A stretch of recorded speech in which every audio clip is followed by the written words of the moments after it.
Bonjour à tous et bienvenue sur la chaîne de Le Savais-tu, la chaîne où on apprend sur tout et n'importe quoi. Aujourd'hui, pour la série Tout savoir sur tout, tu vas en apprendre plus sur les tsunamis.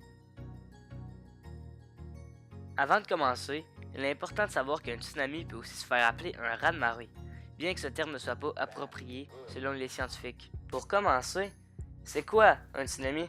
Eh bien, le mot d'origine japonais tsunami veut littéralement dire vague du sport en français.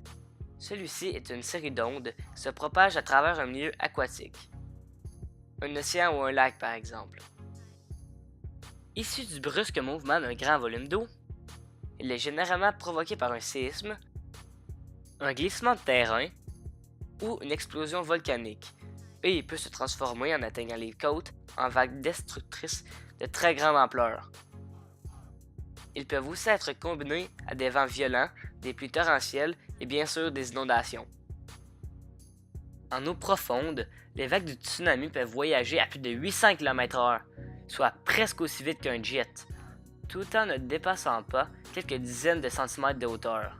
Mais, à l'approche des côtes, leur vitesse diminue tandis que leur amplitude augmente, leur hauteur pouvant dépasser 30 mètres. Ils peuvent alors submerger le rivage en apportant tout sur leur passage.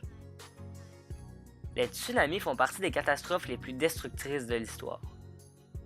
Bien que peu fréquents, sur les 4 derniers millénaires, les tsunamis totalisent plus de 600 000 victimes pour au moins 279 événements. Celui de 2004, se trouvant dans l'océan Indien, est la catastrophe la plus meurtrière des 30 dernières années, avec plus de 250 000 victimes. Les Japonais, habitués à ce genre de catastrophe, ont mis en place des ordinateurs puissants capables de détecter la formation d'un tsunami, en déduire la hauteur des vagues ainsi que la vitesse de propagation et le moment où les vagues atteindront les côtes. Ils transmettent aussi ces données aux pays du Pacifique, même à leurs concurrents. Aussi, contrairement à d'autres catastrophes, se mettre à l'abri n'est pas très compliqué.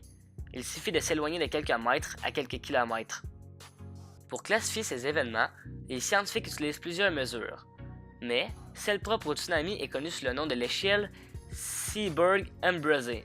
Bon, la prononciation n'est pas top, mais je crois que vous avez compris de quoi je parlais. Cette échelle est divisée en 6 degrés, de minime à destructeur. Voici donc un aperçu. Vous vous demandez sûrement quel a été le plus gros tsunami de l'histoire? Eh bien, il se serait produit il y a environ 65,5 millions d'années et a été probablement causé par la même météorite qui a voué les dinosaures à l'extinction. Les vagues qui ont frappé le Mexique étaient de plus de 5000 mètres de hauteur. 5 km de haut si vous n'aviez pas compris.